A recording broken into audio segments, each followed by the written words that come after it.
Hi, it's me, your girl, Isabella, Bunny Bennett. And I'm here today after 2 years with this segment we like to call MtF Transition Transgender VBlog. I've done quite a bit, and boy, have I changed a lot since the first one. My most popular views are, or my most popular videos have always been the first one I did where I'm like, hey, I'm Chris. Hi, I'm really awkward. And then the most recent one, which is more like, hi. And then this one is just, I mean, this is like a new taste because Bunny got herself thicker. She got a new apartment. And a lot of you are probably wondering what this is. And I'll explain, don't worry. We have a lot to catch up on. Because some of you don't like to watch my videos unless I'm talking about trans shit. Which I'm okay with that. That's fine. I like sharing with you. That hasn't changed, and I promise you, I'm still in earnest. I'm still very much a loose cannon. You never know what's going to come out of my mouth. It could be good. It could be bad. It could be, boy. But the audience has come to expect that from Bunny. They're just like, oh, Bunny, you're so incorrigible. Not really. Yeah, but I've been actually like streaming so much in the last 2 years. I feel like I found my voice, as it were. So if you're comparing this to other videos, you can see there's been a change where I'm just a lot more comfortable with my audience, because what I did is I took all my YouTube videos and I basically turned them all into live shows, and that helped immensely because I'm a live performer. Let's get into the nitty-gritty. You all want to know about my genitals and my boobs. I'm just saying, like you can phrase it however you want. Morbid interest, whatever, but let's get into it. This is all about me sharing my transition from male to female. It's been 5 years. 5 years, 24 months and 1 day, 25 months and 1 day. It's a weird time, but that's how it worked out. 5 years! It's been 2 years since the last one. I'm sorry. I've been really busy. Steam Power Giraffe, we got a new member. I had a lot of breakups and I was gaslit. By one of the relationships I was in. I went through like a lot of depression. I started a bunch of new shows. We've been working on a new album. We have new songs that are about to premiere. It's been insane. Oh, gosh. But more on that later. Let's get into the transition stuff. 5 years on hormones. Now, about a year ago, I switched off the patch. I had tried out the patch for a little while, but it wasn't absorbing into my skin. So I did the pills, I did the patch. None of them are really effective. But then, baby, I got stuck in the butt with a needle that with all the girl juice, and that has done me just fine. Immediately, my libido came back, and my nipples engorged, and my boobs started growing again, and I just started feeling happier. Suddenly I was getting much more hormone in my system. A little bit of education. When you are taking an anti-androgenin, like spironolactone, which is what I take, basically you're getting rid of all the testosterone in your body. But if you don't replace that with something, you're going to be like this all the time. And boy, this last weekend when we did a show, I was like that because I was 2 weeks late on my estrogen shot. And the estrogen shot is a lifesaver. It gives me so much energy. But I went 2 weeks, and I almost passed out on stage. I will never do that again. So that was kind of scary. But I'm back on it. I can feel my womanly powers growing. And yeah, so a little update on where I'm at genital wise, because I know. Let's get that out of the way. Nothing's changed. I do feel. Just sort of piggybacking on what I said in the last couple of videos.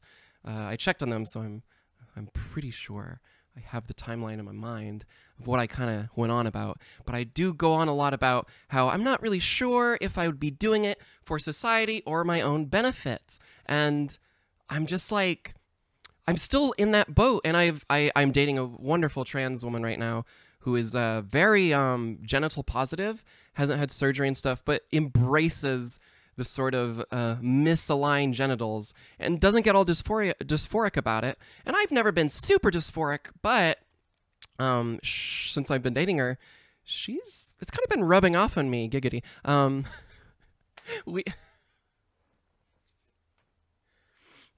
boy, Bunny. How do you do it, Bunny? How is you naughty? Oh. Yeah, so rubbing off of me. And yeah, I've been embracing that kind of like, you know what? Fuck it. Like I didn't get to choose these genitals. They are what they are. And you know, my partner's kind of like them and there's different ways to use them. I've still been practicing poly. I actually have found my first really successful poly relationship. I came in and I've basically been the unicorn for these two women. My girlfriend is a trans woman, and my other girlfriend, who is my other girlfriend's fiance, is also slightly trans, sort of a non-binary sect, but mostly identifies as female. And so I live with her now, and we're trying to get our other girlfriend, the trans girlfriend, to move in. And it's been a fun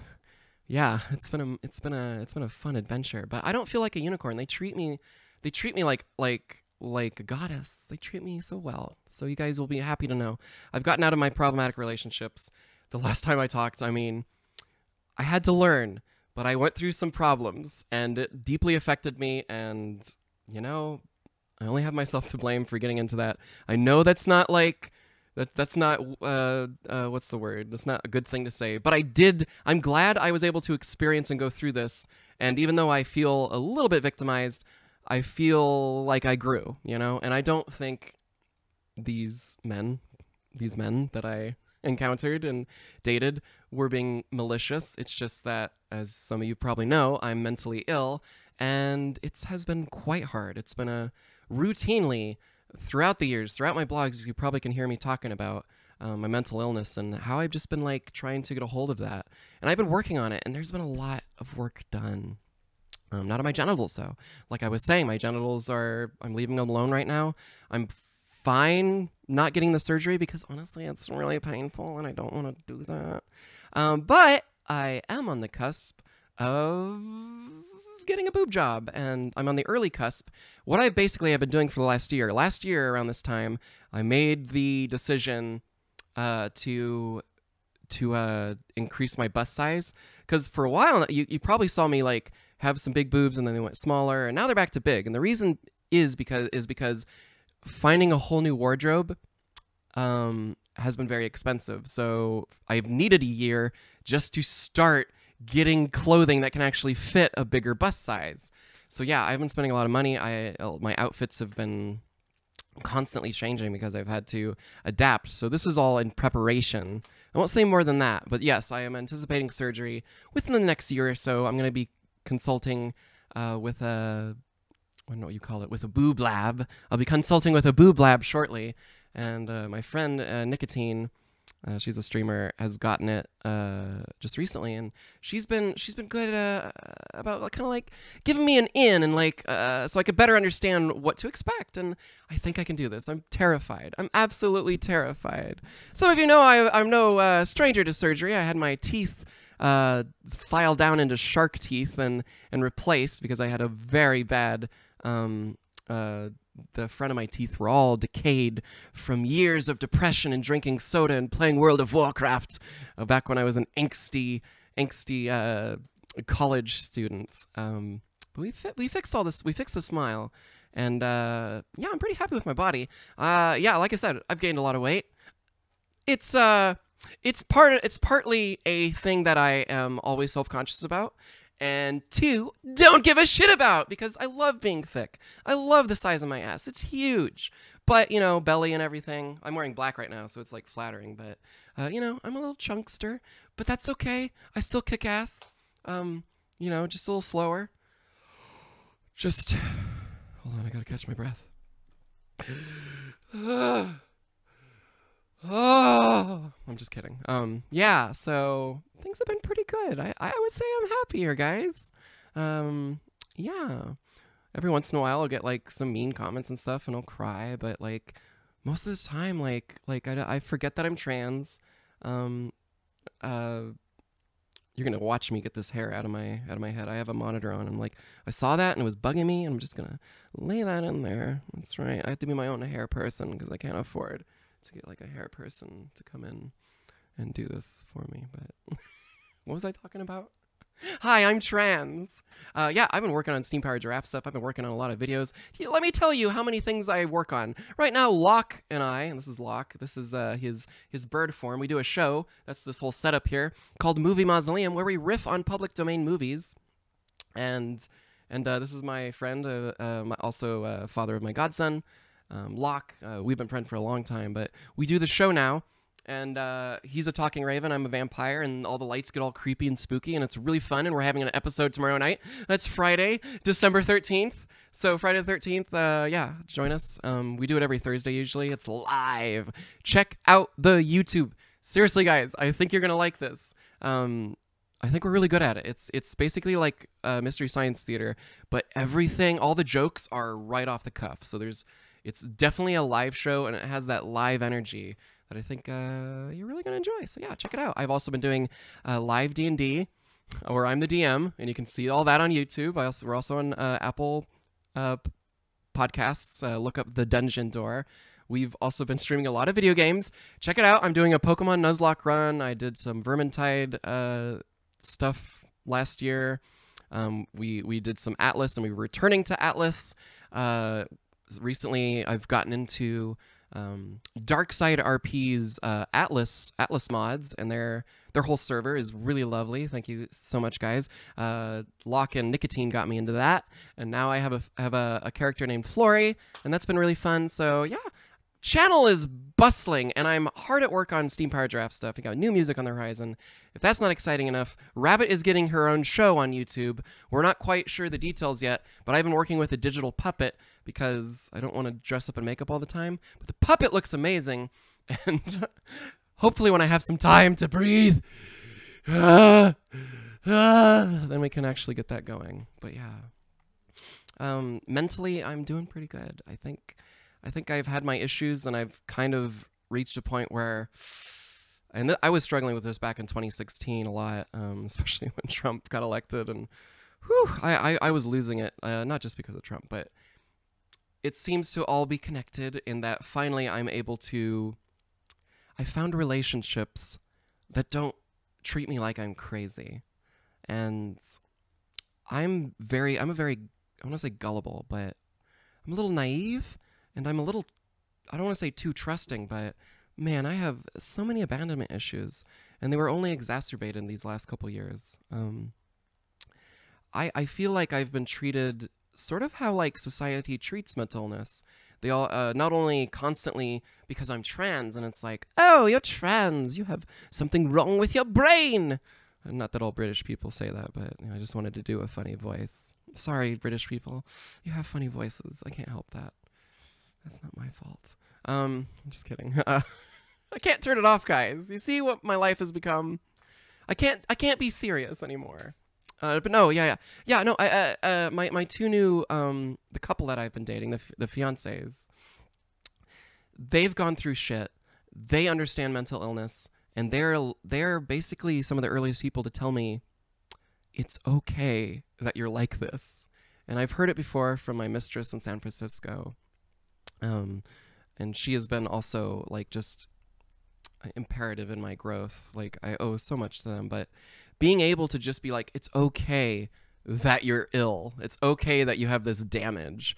Because everyone runs away from my life. You probably heard like Tumblr talking shit and stuff. Like most of the stuff that people have against me are just old friends that just started shit talking to me to the fans and stuff. Like it can all be traced back to me just being a shitty friend. And I'll own up to that. I'm not a very good friend. I've been kind of crazy. And I say that with lots of love to myself and to the rest of you out there who might also feel a little crazy. It's not a good word. And when you start hearing it rephrased and repackaged, suddenly you don't feel as crazy. And I've been able to run through my course, learn with my run through. What am I trying to say? I've been able to run through sort of my problems and see them and have them reflected back at me in a very nurturing environment. And my these two ladies that I'm dating, they let me be me. They let me learn, and they're not quick to admonish or like tell me I did something wrong. They let me learn, and it's the greatest thing ever. So yeah, I mean, I've been taking meds. You guys know that, and that's been a hell of a lot, a hell of a lot more helpful than I originally anticipated. I think I started taking them back then in 2017. Yeah, so I was talking about how ecstatic I was, and that has continued on, but it has also revealed all of my shortcomings, all of my mental issues, the trauma. I was diagnosed with PTSD, to catch you back up. This was back in probably a couple years ago, before I got on the meds, so like 2 years ago. And it makes total sense. And yeah, so I've been hard at work just getting my default state to be more, what's the word? To be more, well, just to improve the quality of my default state. And it's consistently gotten better. I don't wake up every morning feeling depressed or not good enough. Now, I do have bits and bouts of that still, and I'm sure all of you do too, but I still feel confident enough to come out here and make a total ass of myself on a daily basis, and also just to be in earnest with you. I have nothing to hide, and that is such a great feeling. You guys can see me for who I am. Perfectly flawed, perfectly random, and fat, skinny, not funny, whatever it is. I'm just glad to be me, and I feel like ain't nobody got anything on me because I live in earnest. And I mean, people, if I'm being problematic, I'm told I'm problematic, I can fix it. And that's been sort of a new page in my life, to just kind of accept how flawed I am, accept that other people are flawed, and kind of just try to spread love. I've really wanted to do that. I've been sort of doing that with Steam Powered Giraffe. Inadvertently, we actually, in Steam Powered Giraffe, I don't know if you know this, but we don't like to curse. We will curse when it's funny. We don't like dropping the F-bomb all the time, but we try to keep the humor non-cruel. We don't go, I don't want to say we don't go blue, because there's a lot of poop jokes and fart jokes and gross jokes, but I think we're kind-spirited, and because we just don't default to fuck this and fuck that, I think it's funnier. And with Movie Mausoleum, I've been able to stretch that a little bit, but Locke and I have even come to the point where it's just like, we see some of our fans, like our new fans, you know, imagine that, I'm getting more fans for Movie Mausoleum. We see them kind of like making fun of some of the actors and stuff for physical stuff they couldn't really change in like 15 minutes.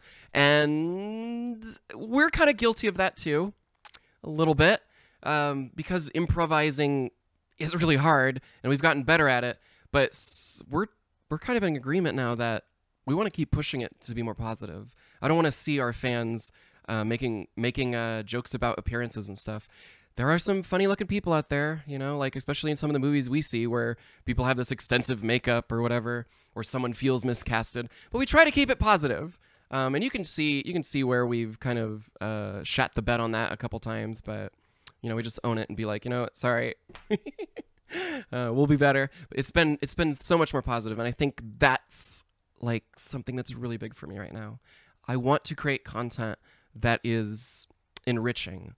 My flavor of YouTube content or Twitch content may not be the most popular in terms of constantly being on and constantly being funny, but I'm in earnest, and it's the driest of the internet content that I've ever seen, and I love dry humor, so I'm going to continue to inject my brand of sarcasm into the world, and I hope that you hold me accountable.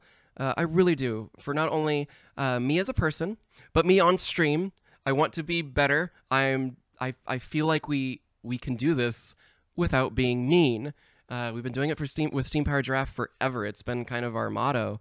And even though like the stuff I do on Twitch and YouTube can be a little more intense and a little more cursing, fuck. I like saying fuck. We do try to keep it fairly nice. We got some questions here. Now that I have given you all some time, I just want to send a big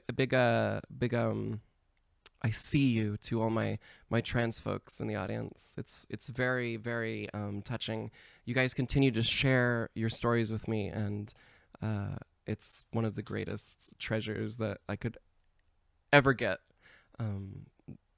by doing the things that I'm doing. I had no idea that I could help or that these videos could help, and I want to do more of them. If you guys want to see more videos like this, talking about trans issues or more serious stuff, I'm happy to oblige. You guys determine what content I make, and right now it's Movie Mausoleum and Atlas RP for some reason that's really popular. So, but I'd love to do more and expand my YouTube horizons, or not. You know, maybe I'll see you in 2 years if you don't already follow my stuff. So I'm 6 months on testosterone, and I'm still only out to one person in my family. It's rough keeping this undercover, especially since my voice has changed a lot. I'm scared, to say the least. How has transitioning changed your relationships with your family? If that's a bit too personal, you don't gotta answer, but I'm trying to hear other people's experiences with coming out to family, other people's experiences with coming out to family to kind of hype myself on it. Good question. That's tough. I'm one of those few trans people. Well, I don't want to say few, but like I hope that people would be cooler. But yeah, my parents didn't really mind, and they knew I was a cross-dresser because I came out as a cross-dresser kind of before that, which is kind of weird. But it was just weighing on me. Like Dad said, way back when, he didn't care if I dressed in women's clothing. He still loved me. And these days, he just treats me like his daughter. I never really had to ask. And he was there when I got my name changed because I was a little nervous. And so, I mean, my family's been really great. David especially, the band especially, like I couldn't ask for more love. Even though my parents voted for Trump, they still love their children, and that's great. So yeah, unfortunately, I don't have much experience in sort of the family not accepting. All I know is that if you're young enough and you have a risk of getting thrown out of your house and being on the street, that's kind of something to take into consideration. But I wouldn't dare give anyone advice because I do not know people's family situations. I'm just saying, think about it. I never had it. I was already moved out. When I came out, I didn't have to worry about losing a place to live. I know it's super scary, and family can sometimes be not too accepting. So I really hope, if not, they come around. And you've got this. We'll all be here for you. Hey, like, it's a journey, and everyone's journey is different. And that's trite but true, even here. Even though it might be a little cliche.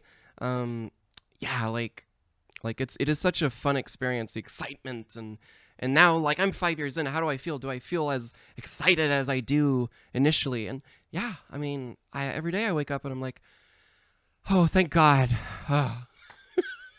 Oh God, thank God, I still have, it wasn't just a dream. I can wake up and be my feminine self and give the finger to the alt-right. Whoosh, and TERFs. Whoosh. Yeah, I know it's pretty intense. So one day at a time, that's what they always say. One day at a time, give yourself time. It's a big change. And recently I had someone who detransitioned, and that it really affected me harder than I thought. Detransitioning is a whole nother thing they don't tell you about. I won't get into the details of that, other than I didn't react too well to it. I expressed my my support, but I was pretty beaten up for a number of reasons, and I felt really bad, just racked with guilt because I'm supposed to be better than this. I'm supposed to accept it, but I just couldn't. Like, the detransitioning just fucked me up so bad. And now that it's been a couple months now, and I'm like, yeah, like, I reacted the way I would probably to a mother or father losing their child's former gender. So maybe I got to see it from the other side. One of my trans babies got, one of the success stories that I held so near and dear turned out to be like, well, just they were still finding themselves out, and that person's journey is not over. But it hit me hard, and I wish them the best of luck. But boy, they do not teach you how to deal with transitions, whether you're you're transitioning to a new gender, going back to the gender you, ugh, I don't even know.